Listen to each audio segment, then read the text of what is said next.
Dia, pessoal, boa tarde ou boa noite. Bem, temos aqui a nossa segunda aula de futsal. Podem ver aqui, dia 5/6/2020, futsal.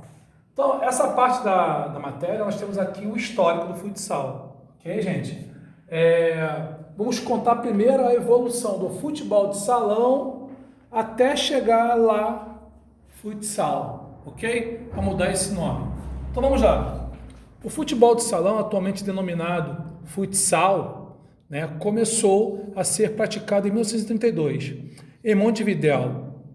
As primeiras regras foram redigidas pelo diretor do Departamento de Menores da Associação Cristã de Moços, a ACM, de Montevidéu, Juan Carlos Seriani. Então, o Juan Carlos Seriani foi incumbido, o que houve? Houve uma febre devido ao Uruguai ter ganho a Copa do Mundo e que todo mundo queria jogar bola. Todo mundo. Vinha a quadra de basquete, futebol. Vinha a quadra de vôlei, futebol. Vinha a quadra de tênis, futebol. Então, o presidente deles pegou e falou assim: Juan Carlos, vai lá e vamos organizar um futebol, vamos fazer uma coisa melhor, Então, vamos dar uma sequência aqui. No início era praticado com um número variável de jogadores e as regras não passavam de simples transposição nas regras do futebol de campo, com algumas modificações, sendo uma delas a não aplicação da lei de impedimento. A realidade demonstrou que o futebol jogado no salão da ACM, nos salões, era violento demais. Então o que acontece? Simplesmente eles pegavam o futebol de campo e jogavam na quadra. Um terreno duro, não amortecia porque não era campo. Jogadas de campo que não podiam ser efetuadas aconteciam na quadra e provocava muita violência, Apesar de que a bola também era grande, quicava. Então vamos lá, a realidade demonstrou que o futebol nos salões da ACM é violento demais, principalmente para os goleiros. Sua prática, portanto, foi restrita aos adultos e assim mesmo esporadicamente. Vocês imaginem. Em 1948, um grupo de professores brasileiros participou no Uruguai de um curso patrocinado pelo Instituto Técnico da Federação Sul-Americana da ACM, entrando em contato com o futebol de salão. Foi aí, pessoal, que o Brasil teve contato com o futebol de salão, Na época, jogado, lá no Uruguai. No ano seguinte, a ACM do Rio de Janeiro organizava o primeiro torneio aberto de futebol de salão para meninos entre 10 e 15 anos. Então, quer dizer, foi o primeiro campeonato, Foi no Rio de Janeiro. Ao mesmo tempo, em São Paulo, constituía-se uma comissão para redigir novas regras a fim de diminuir os riscos para os jogadores. São Paulo já estava preocupado porque era muito agressivo. Aí o que eles fizeram? Criaram, após a fundação da primeira entidade oficial da Federação Metropolitana de São Paulo, de Salão do Rio e de São Paulo, eles unificaram essa regra, fazendo uma coisa só. São Paulo jogava de uma forma, o Rio jogava de outra. Eles unificaram, Dando parâmetros para as regras oficiais aprovadas pela Confederação Brasileira de Desporto. Conforme unificou, o Brasil todo podia jogar. Tá legal? Então aconteceu. Primeiro Campeonato Brasileiro de Futebol de Salão. Em 1958, no Maracanãzinho, Rio de Janeiro. Então, esse campeonato aconteceu no Maracanãzinho, No Rio de Janeiro. A seleção carioca ganhou. Foi a campeã e fica em segundo lugar São Paulo.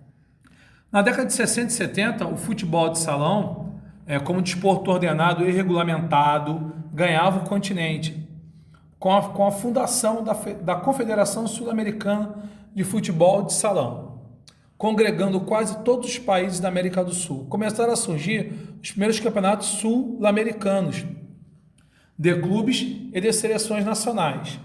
Então, vamos na sequência.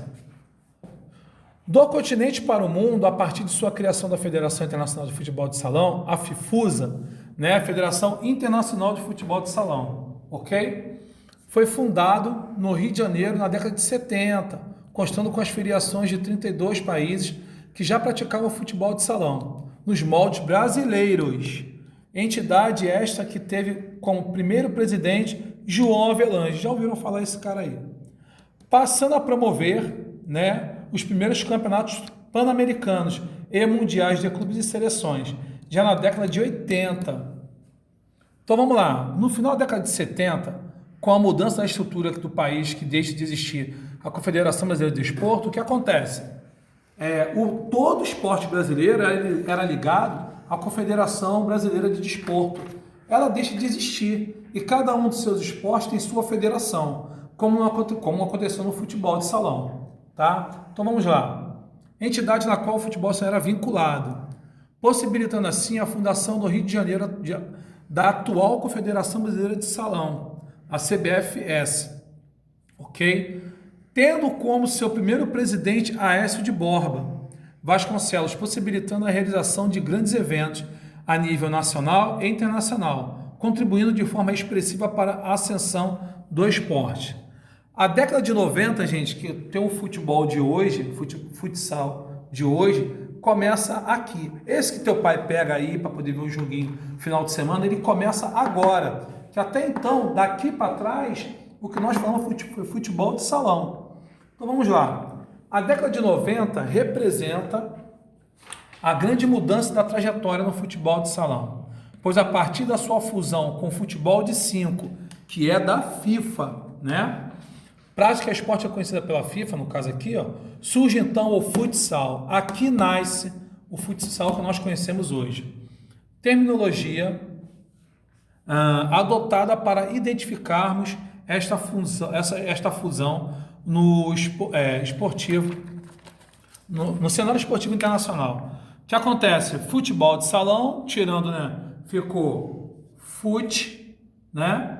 Futebol de